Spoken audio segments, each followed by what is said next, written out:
He was very, very keen on doing as factual an account as possible. And of course, he couldn't resist going into their fantasy land and visualising their fantasy land. So, you know, it was, you know, that was one of the most powerful sort of aspects of it, really, because not very many directors would go there, and you know, from that era, mid-90s, early to mid-90s.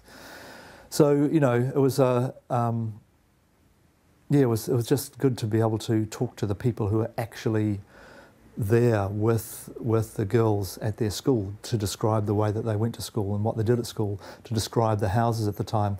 Peter, I'm very pleased to say that Peter was very much into set building back then, you know, and so we were able to build these great sort of big and very detailed sets for, you know, but in the first instance as a duplicate of the Hume's house, which actually still exists down in Ilam. I think it's in a park down at Ilam somewhere. So we went in there, but of course we couldn't film there, so we ended up reproducing all the interior of that on the stage, and you know, and various other sets. And then making Borovnia was a bit of a sort of a fantasy trip, of course. So you know, he had this little model, in fact, of I can't remember what they're called now, but the little collectible pieces of ceramic houses, little vintage English houses and things like that, you know, quite sort of cutesy sort of things. He says, I want it just to be like this. And so, you know, blowing up from this size to sort of a great big sort of townscape that we ended up building in the stage was a bit of a challenge. But just as an aside, Peter said it was going to be The Hobbit when we went down there first. But he said it's a secret, we're actually doing Lord of the Rings. And, you know, my first impression was, well, you know, well, here's one of the most well-read books in the world. And what's more, it's an English book, and you know what the English are like about their heritage. You know, they're very protective of it, and they don't sort of beat around the bush if they don't like something. You know, so there was immediately there's pressure to do the thing properly. The film, I must say, at the early stages was one sort of project, and it finished off as another sort of project. It finished off as a big kind of sweeping, expensive, you know, no money spared sort of project. But it started off very, very carefully. You know, we had a certain amount of money to spend. We had a certain amount of CGI shots we were able to do, so which was nowhere near enough to tell the story about scale and things like that, so we had to come up with clever ways to make the scale things work with forced perspective and all that sort of thing.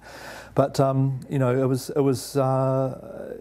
just a matter of just, you know, looking at the jobs, prioritising, doing the budgets, making sure we have enough money to spend on this, that and the other, and just starting at the beginning, you know, so we just went about it that way. It used to take 3 hours to commute just from Christchurch Airport, so I have to fly, you know, we'd go and visit it kind of, you know, quite very regularly, from Wellington to Christchurch, get a car, drive for 3 hours to go out there. During the building process was actually over winter, so it was Arctic down there. There was a lot of things we had to do to be able to just build the set there in terms of conservation. You know, what we took out plant-wise had to go back. To be able to cross a couple of streams, which were spawning grounds for a native New Zealand fish, we had to build bridges across it without disturbing any of what was going on underneath. And then at the end of it, everything had to go, and we had to sort of never have been there, really. That's what it had to look like.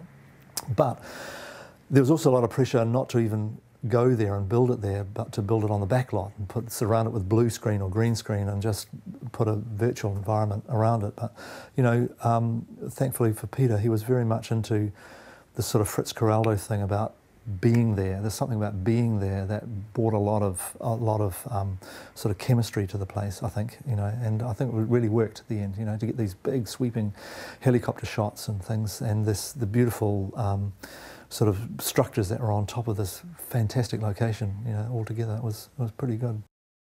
King Kong for me is a production designer's film, you know, and I think that, you know, having learnt so much from Lord of the Rings and being confident in what I do on a large scale was great, to be able to just step straight into doing that project. And that it was a period piece with all the resonance of it having been a fantastic film to start off with, and Peter was very much quoting that original film, and B, the 1930s in New York was a classic time for New York, you know, itself. It was the most populous city in the world at the time, and it just had all this sort of style thing going to it. It had the Great Depression, you know, so it had this sort of sociological thing going on, and then it had a ship.